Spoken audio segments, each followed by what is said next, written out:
The topic we are going to discuss today is the simple linear correlation. Before this topic we have learned about the regression analysis. ठीक है, regression analysis is a thing जिसमें आप एक value की वजह से दूसरी value पे क्या इफेक्ट आ रहा होता है उसको स्टडी करते हैं. How much the one value is going to regress the other value. ठीक है, एक डिपेंडेंट होता है उसमें और एक इंडिपेंडेंट होता है. इंडिपेंडेंट की बेसिस पे आप डिपेंडेंट की वैल्यूज को निकालते हैं. अब हम जो पढ़ने जा रहे हैं that is simple linear correlation. Correlation का मतलब है कि उन दोनों के दरमियान बाहमी ताल्लुक. कोरिलेशन में हम मेजर कर रहे होते हैं दो वेरिएबल्स के दरमियान में क्लोजनेस या स्ट्रेंथ उनकी रिलेशनशिप की. हम इसमें क्या कर रहे होते हैं कि दोनों वेरिएबल्स ही एक दूसरे को कोरिलेट करते हैं, दोनों ही एक दूसरे पे डिपेंडेंट होते हैं. To check the interdependence between two or more variable we use the simple linear correlation. The purpose of simple linear correlation is to determine whether or not the two variables are related. ठीक है, इसके अंदर यही check करने हैं कि हम वो दोनों वेरिएबल्स x और y जो हैं वो आपस में किस हद तक डिपेंडेंट हैं एक दूसरे के. क्लोजनेस उनकी क्या है उसकी मेजर ऑफ स्ट्रेंथ कर रहे होते हैं हम जो उनके रिलेशनशिप की होती है. A correlation can be positive and can be negative.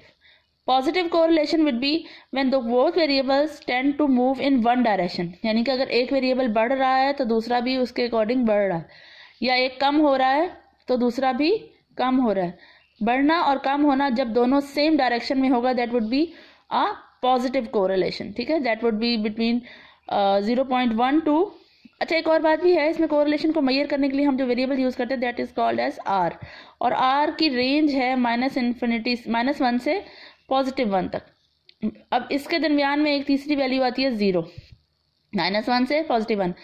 0 के बाद से लेके +1 तक जो भी वैल्यूज आएंगी that would be a positive correlation. अगर वो वैल्यू आएगी तो हम कहेंगे इसके दरमियान में पॉजिटिव कोरिलेशन पाया जा रहा है. और परफेक्ट पॉजिटिव तब होगा जब उसकी वैल्यू 1 होगी. इसी तरह नेगेटिव कोरिलेशन से मुराद है जब दोनों variable tend to move in opposite direction. एक के बढ़ने से दूसरा कम हो रहा है या एक के कम होने से दूसरा बढ़ रहा है तो उसको हम कहेंगे नेगेटिव कोरिलेशन. और उसकी वैल्यू आएगी 0.1 से -0.1 से -1 तक. जब परफेक्ट नेगेटिव होगा तो उसकी वैल्यू हो जाएगी -1. नो कोरिलेशन का मतलब है कि वो दोनों वेरिएबल्स आपस में इंडिपेंडेंट हैं, उन दोनों के दरमियान में कोई भी ताल्लुक नहीं है. और जब वो कोरिलेशन की वैल्यू 0 हो जाए तो उसका मतलब है कि वो they are independent of each other. Correlation analysis में हमारे पास स्टडीज जो होती हैं उसमें ज़्यादातर हम ये देख रहे होते हैं कि दो वेरिएबल्स के दरमियान जब ताल्लुक है तो हम उसको मेजर कर रहे होते हैं या वो आपस में किस हद तक रिलेटेड हैं. जैसे हाइट्स और वेट्स का क्या ताल्लुक है, किसी की इनकम का और उसके ओवर टाइम का क्या ताल्लुक है. ठीक है, अगर हम ये देखें कि IQ of brothers and sisters का क्या ताल्लुक है, अगर गोल्ड की प्राइसेस बढ़ रही हैं तो उसका सिल्वर की प्राइसेस पे क्या फ़र्क पड़ रहा है.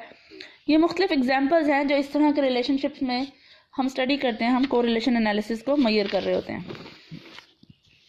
कोरिलेशन एनालिसिस को मेजर करने के लिए जो कोफिशिएंट यूज हो रहा होता है, अगर हमारे पास डाटा इस फॉर्म में हो x1 y1 x2 y2 up to xn yn, तो इस तरह के वेरिएबल्स के लिए हम r जो सिंपल कोरिलेशन कोफिशिएंट है दैट इज r, उसको क्या मेजर करेगा. r is equal to covariance divide by variance of x and variance of y. Sxy is the covariance of x and y, Sx is the variance of x and Sy is the variance of y. R should be, ये मुख्तलिफ formulas हैं R के. R को major करने के लिए हम Sxy और Syx ये लेंगे और नीचे क्या होगा Sx इंटू Sy. अगर ये दोनों टर्म्स सिंगुलर हैं स्टैंडर्ड डेविएशन की फॉर्म में, अगर ये वेरिएंस की फॉर्म में है तो इसका अंडर रूट होगा.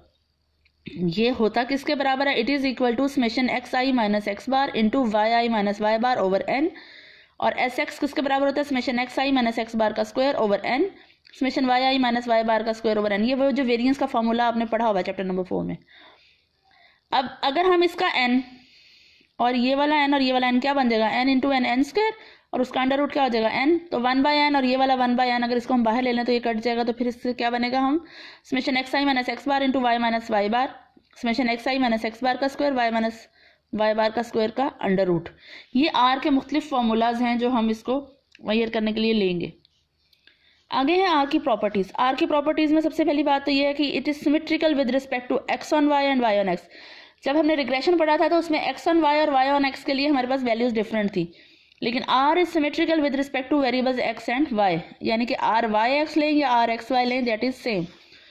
आर का जो कोवेरियंस है, अगर 2 वेरिएबल्स का लिया जा रहा है तो अगर हमारे वो वेरिएबल स्टैंडर्ड नॉर्मल हो जाते हैं तो हमारे पास कोवेरियंस भी उन स्टैंडर्ड नॉर्मल वेरिएबल्स का हो जाएगा। नंबर 3 पे कि आर जो है वो बेसिकली ओरिजिन और स्केल से इंडिपेंडेंट है, यानी कि अगर आप डाटा में कोई चीज़ प्लस या माइनस करते हैं उसको यू या वी बनाने के लिए, तो R of X Y is equal to R of U V, या कोई चीज़ मल्टीप्लाई करें या डिवाइड करें तो सेम होगा, माँ सवाए उस सूरत में कि अगर आपने उसको नेगेटिव साइन वाले वेरिएबल से या कांस्टेंट से मल्टीप्लाई किया। जब नेगेटिव से करेंगे तो उस पर आर के मैग्नीट्यूड पे इफेक्ट पड़ेगा, इसलिए हम इसको जनरलाइज टर्म में ले लेते हैं कि आर का mod is independent of origin and scale. R की वैल्यू लाई करती है -1 से +1 के दरमियान, और R is the geometric mean of the 2 regression coefficient B of Y X और बी ऑफ एक्स वाई, दोनों रिग्रेशन कोफिशिएंट्स हैं स्लोप्स के, बी की वाई ऑन एक्स और बी की एक्स ऑन वाई। अगर आप ये दोनों वेरिएबल्स आपके पास हैं तो आप इन दोनों वेरिएबल्स से मल्टीप्लाई करके उसका स्क्वायर रूट लेके आप उसका आर भी ले सकते हैं।